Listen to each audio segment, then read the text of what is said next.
বিসমিল্লাহির রহমানির রহিম। আসসালামু আলাইকুম রহমতুল্লাহি ওয়া বারাকাতুহু। আজকে আলোচনা করব শিশু কেন বিকলাঙ্গ হয়। শিশু বিকলাঙ্গ হওয়ার অনেকগুলো কারণ আছে। প্রথমত হলো রিপ্রোডাক্টিভ ডিসঅর্ডার, দ্বিতীয়ত হচ্ছে ডেলিভারি কমপ্লিকেশন, তৃতীয়ত হচ্ছে জেনেটিক, চতুর্থ হচ্ছে ট্রমা, পঞ্চম হলো পরিবেশগত। রিপ্রোডাক্টিভ এজে মায়ের যদি বয়স 16-এর কম এবং 40-এর বেশি হয়, এটা একটা কারণ।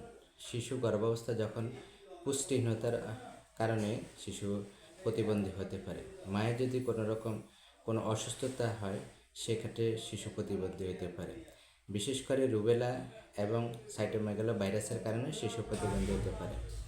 ডেলিভারি কমপ্লিকেশান, যেটা ডেলিভারির সময় বাচ্চা যদি অক্সিজেনের ঘাটতি হয়, যদি ডেলিভারিতে সময় লিঙ্গার হয় কিংবা কোনো কারণে বাচ্চা ব্রেনে বা অর্থাৎ সেন্ট্রাল নার্ভাস সিস্টেমে যদি কোনো আঘাত পায়, সেই কারণে শিশু প্রতিবন্ধী হতে পারে। জেনেটিক কারণ আছে, যেমন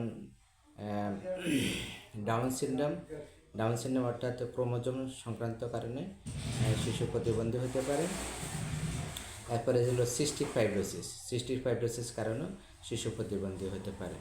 ট্রমা, শিশু যে কোনো আঘাতের কারণে, মাথায় শারীরিক যে কোনো আঘাতের কারণে শিশু প্রতিবন্ধী হতে পারে। পরিবেশগত যে সমস্ত কারণগুলো আছে, তার মধ্যে শিশু যদি সীসা এবং দূষিত পরিবেশের, বিশেষ করে সীসা এবং ফারদ, সীসা এবং ফারদের সংস্পর্শে যারা আসে, এদের শিশু প্রতিবন্ধী হওয়ার সম্ভাবনা আছে। এছাড়া রাসায়নিক কীটনাশক পদার্থের সংস্পর্শে আসলে শিশু প্রতিবন্ধী হতে পারে। সবাইকে ধন্যবাদ। আসসালামু আলাইকুম রহমতুল্লাহি ওয়া বারাকাতুহু।